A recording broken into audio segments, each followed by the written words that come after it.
Welcome to a Redhead Rewriting Reality, presented by multi-genre author Kimberly Sue Iverson, a place where stories are companion to life, where stories become a bridge that connect us all, and conversations feel like coming home. I am your host, Kimberly Sue Iverson, and today I'll be sharing with you a story that's close to my heart.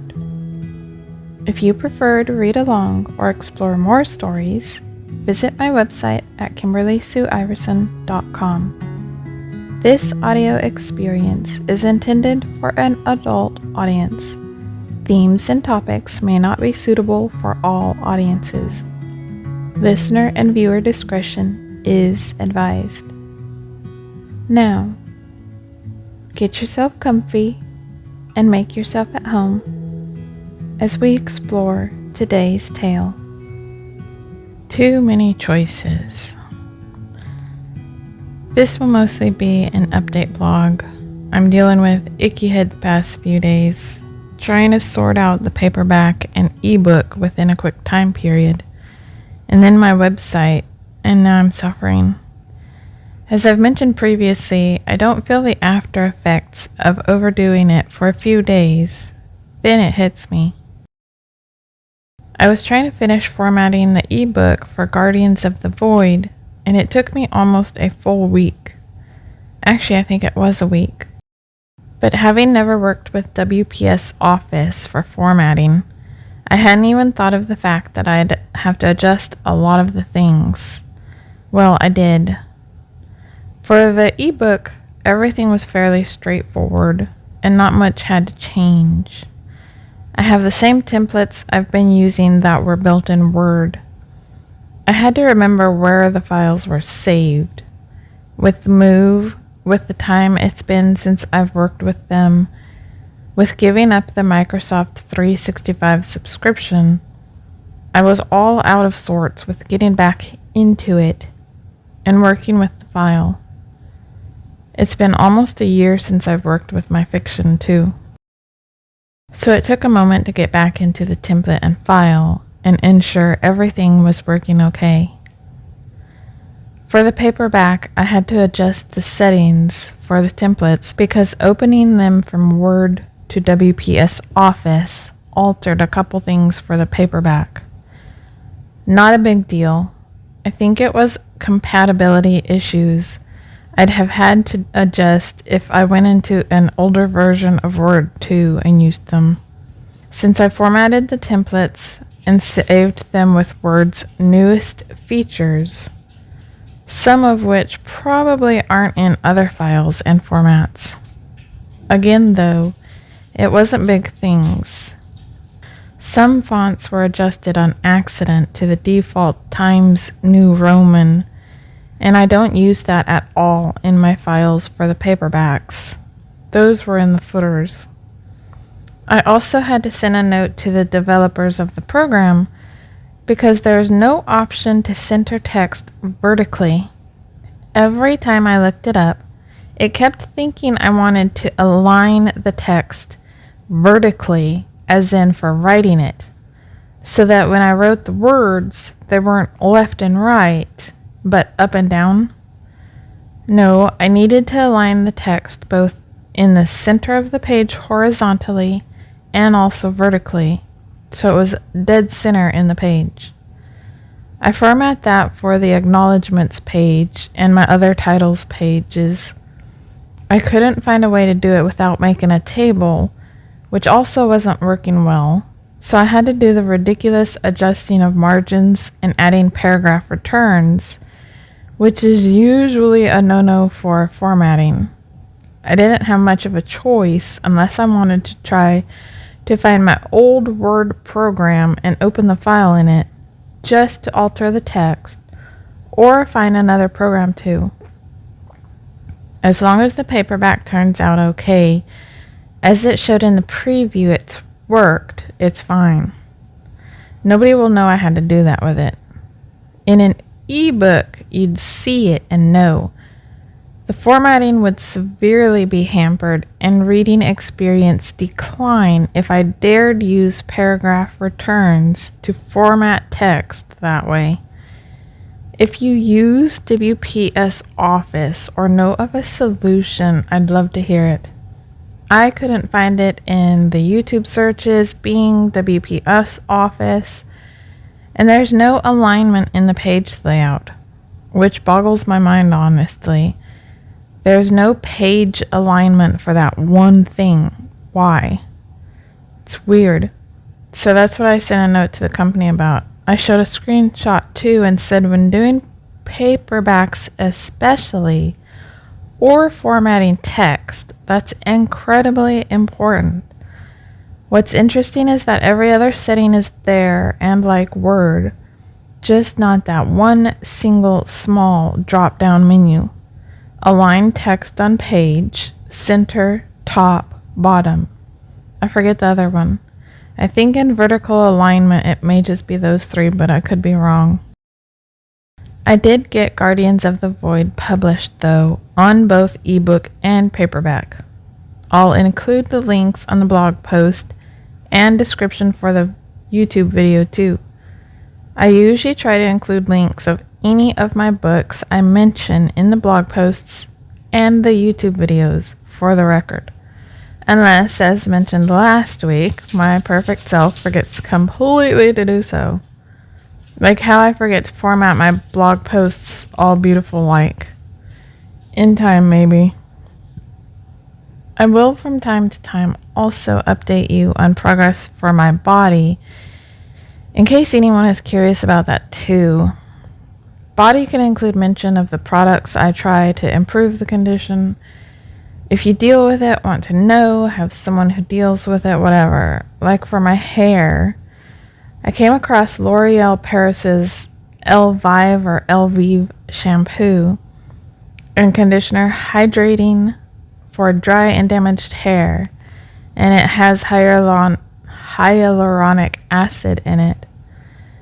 I put 2 links on the blog post for the product that I tried. I tried it just because it was the cheapest options for the ones I was looking at, and a lot of the reviews were positive that I read.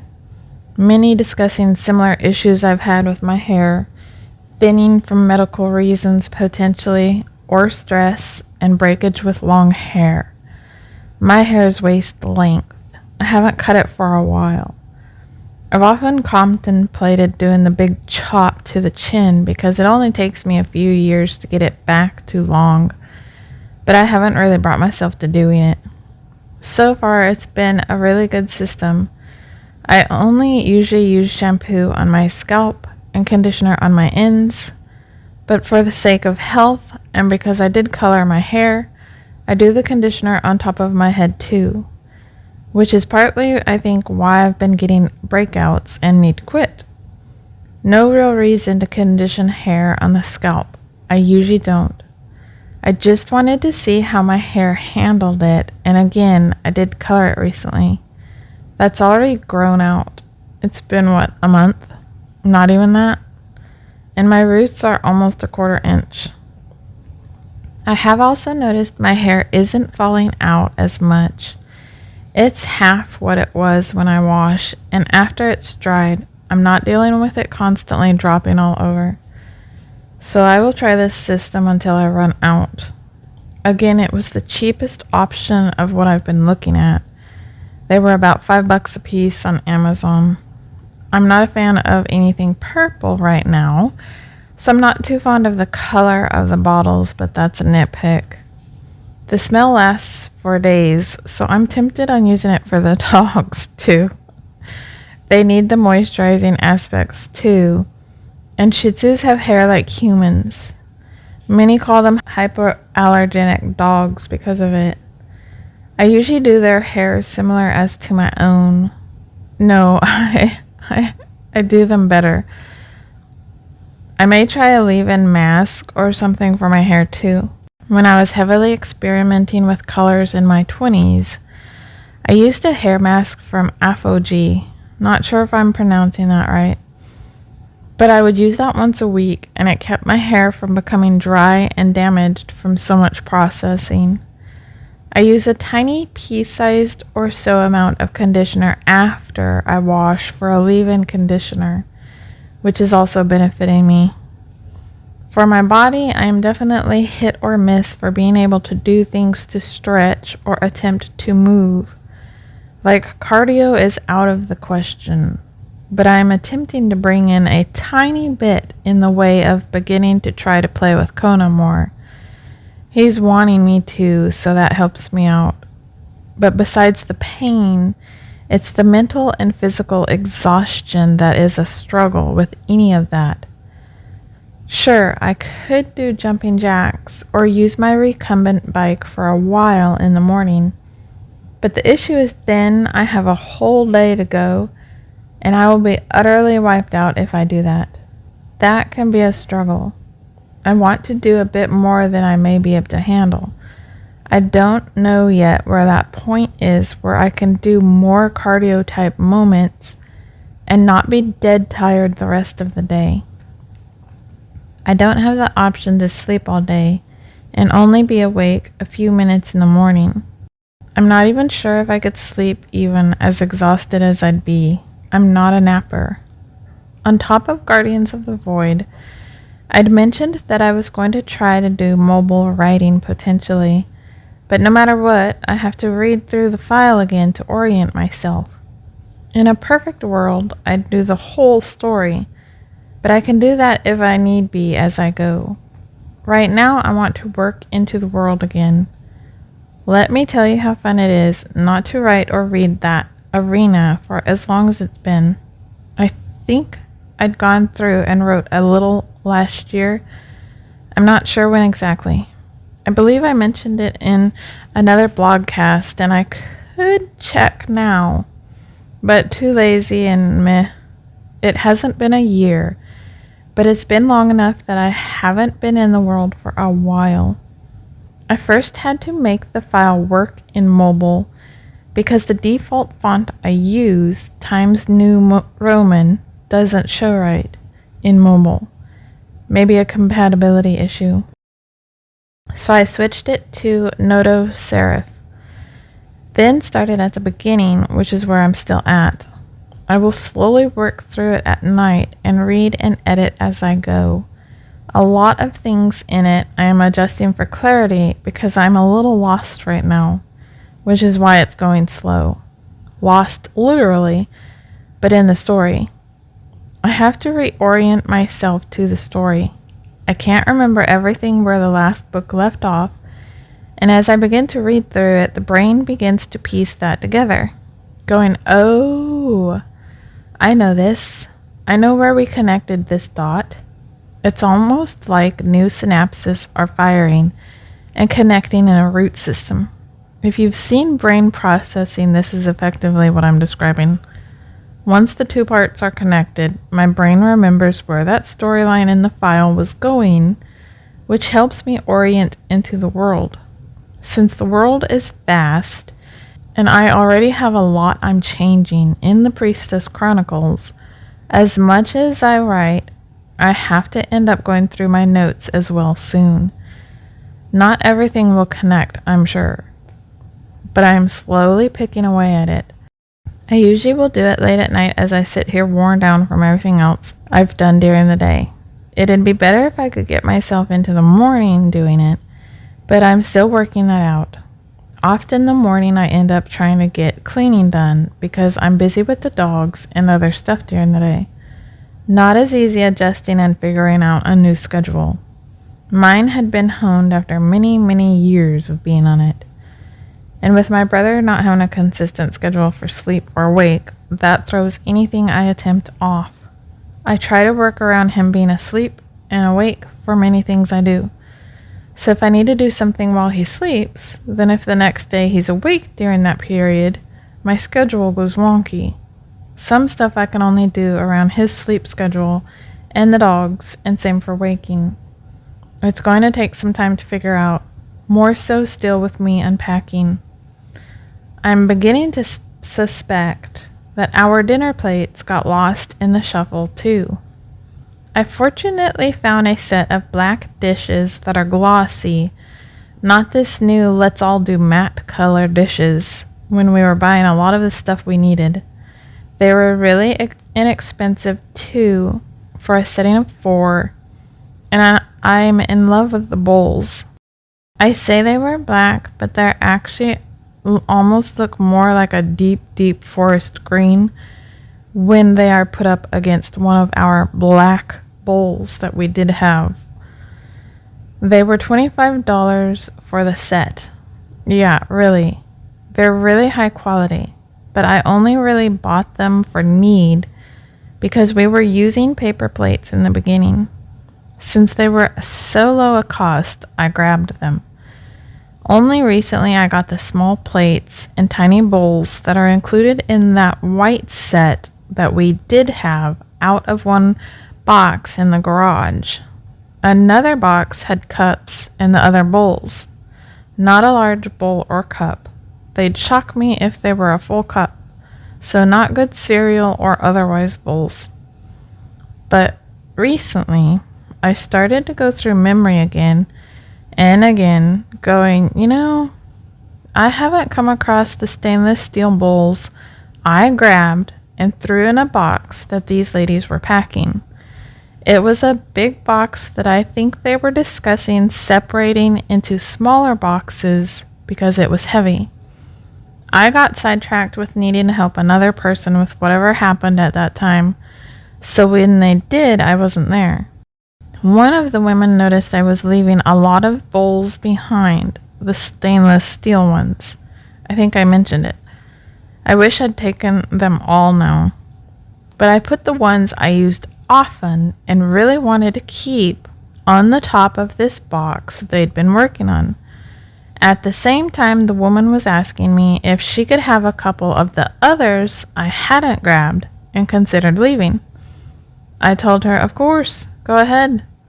And either she mixed hers in with the ones I wanted to keep on accident and ended up taking mine with hers, or the boxes all that stuff got separated into accidentally got stuck under a seat of one of their vehicles and ended up going home with one of them, not us, which could be where our dinner plates got taken to. They wouldn't have taken up too much room, and I can't think of one box I haven't at least opened and scanned slightly in the garage that they'd be in. Because those boxes were small enough to get accidentally shoved under a seat, and the ones that are in the garage that did have all the food and dishes we used right off were near the front of the garage. Stuff I've went through and already emptied. They were all in a white post office box. We had tons of that stuff because of my shipping orders for Avon, and I would sell online in my 20s. But I was scanning a lot of those boxes we packed because I was trying to find as much of what I needed, pots and pans, as I could right away to cook with. And that particular box was really full too. So the more I think about it and the more I try to rethink where all the people were packing stuff and putting it into the garage, I'm going, did our dinner plates accidentally get lost in one of their cars or left behind? They would have been with those stainless steel bowls I threw in that box and other items. There were also bowls I really wanted to keep and keep close, but I haven't seen anything in the garage here where some of that stuff could have been placed, which means we have the full set of white dishes we'd had before, but that might be what we don't have. The dinner plates. The most important. Which we could either replace in time or just keep the black ones for the dinner plates. I mean, it's really good stoneware. I would potentially order a full second set of that stoneware, but the white we had before I think was either an 8 or 10 person setting, so we had a lot of dishes. I only got the 4-person setting for these black ones, and it was a different set. There were no mugs, just the small plates, dinner, and the bowls, which are 32 ounces, I think. I'll link them if I can find them. This will be something interesting to find if we lost those two, the white dinner plates. And that's where those slight irritants can pop up. Imagine having all your dinner set except for the dinner plates. The thing most used usually. For me now it's the bowls. So I may get a second set of those bowls if possible. We don't use the dinner plates as much anymore, so not a huge thing to lose. Just more of an irritant since we do have a full set of dinnerware minus those plates. It's got all sorts of stuff. Small finger cleaning bowls, cups, small plates, large plates, and those whatever size bowls. Good for making tuna fish or chicken salad. I believe they were from JCPenney. I just remember I found the style was named Athena when I looked them up. I'm hoping those dinner plates did make it here to the rental and somehow I've overlooked them because they'd also be with my stainless steel bowls. Otherwise, I lost all of the stainless steel bowls. I ended up finding a set of 3 white bowls I love though for mixing. All I have now for mixing. There is a small, medium, and large one, with a lid that keeps them separate and covered when stored together. Also a link I'll try to find if you want to see them. I did buy a few cheap bowls that are really big, plastic, and white and black. For mixing if a flat bowl is needed, or popcorn, salad, whatever. Just a basic large white bowl. Or black. I think they were $9 a piece. One was way less than $9. I just wanted functional, cheap. We have that as a theme going on. Black and white. I didn't have any other mixing or large bowls come with me. The ones I'd wanted to grab in another part of the kitchen were in an area nobody saw, so I'm pretty fortunate that I had grabbed and moved my small casserole dish. It's apparently a rare style too. Other items I'm sure later on I'll realize for cooking I lost. I pretty well only used my egg cooker, bread machine, and a few pots and pans. Some pots that I remember in the back of the cabinet and under the sink too. I haven't seen those. They were fairly large, and though I rack my brain as to what box they could be in the garage, and wandering I do to double check self, I haven't seen some of those items. I do now have a lot of lids that were grabbed for the pots that were not, so those I'll get rid of.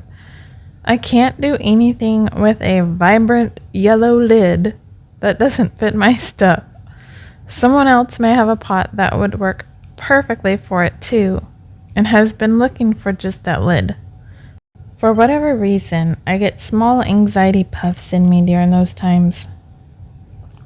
When I remember an item that I realized was left behind at the house. Recently, it was my basketball I've had since I was in my late teens, around there. I played with it so much. I tried to find one online and literally nothing. It's nowhere. Not even eBay. It was a white basketball with black lettering and a signature on it from Isaiah Thomas. He is apparently still playing basketball too. It's a small thing as usual to lose and be bummed about, but here's something many may not know or realize about me. Not only did I grow up constantly gaming, from arcade games to the invention of game consoles, but I was a massive, sporty, and athletic person. I've mentioned the athletic part, but I was always playing basketball with my brother, friends, two-hand touch football, We played on concrete, so there was no tackling. I played tennis, badminton, ran cross country, constantly was playing catch with the football or the baseball with my dad or brother. We played golf. So for me, even those items can be things that for me is a loss. And I love always having nearby because one never knows when one could take a glove and go play catch. Also things we lost. Our baseball gloves, we worked for years on softening up and getting perfect for each of us. I ensured I got my pink tennis racket and fishing pole, badminton set. I lost my fly fishing pole though. It was by the back door and stuff I wanted grab, but was lost, as well as tons of brand new gardening seeds, plants and vegetables, flowers. I'd been gathering a lot of them as I found them. Poof! So even those things can pack a tiny bit of a, oh, shoot, lost that one too. And it's a small dose of anxiety that will hit. I don't think it's the item as much as the financial cost to replace. Not that I would, or we'd need to for a lot of it. It's just the residual anxiety I began to learn around finances and still have pop up as I think of what'll happen down the road. Because one of us here in the house isn't prioritizing finding work and an income stream either, which boggles my mind. While I am back to trying to get mine all sorted, I don't want to be in the position again of having to rely on friends. We are set for over a year and 2 even for sure, if we can still re-sign for the next year come August as the contract is for. But I've also learned from long ago that things happen, things come up, and it's always better to start early and prepare for long term. It's what kept my brother and I going too. I was the one paying to keep the stuff on, with help from friends and otherwise, but out of the two of us, I was the financial person. I had been the one also relied upon from my work on building my good credit since I was in my 20s, when it got destroyed by trusting my family.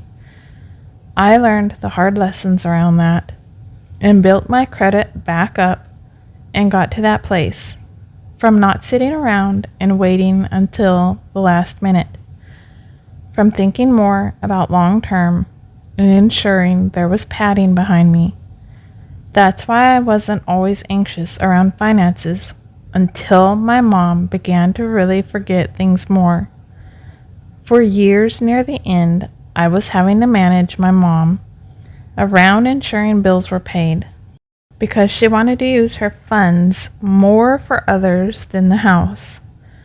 So whatever little I made, I was trying to save, but I had to take care of other things like helping her. People don't realize that no matter what job I have had, my money was going into that house and the dogs and everything but saving for me alone.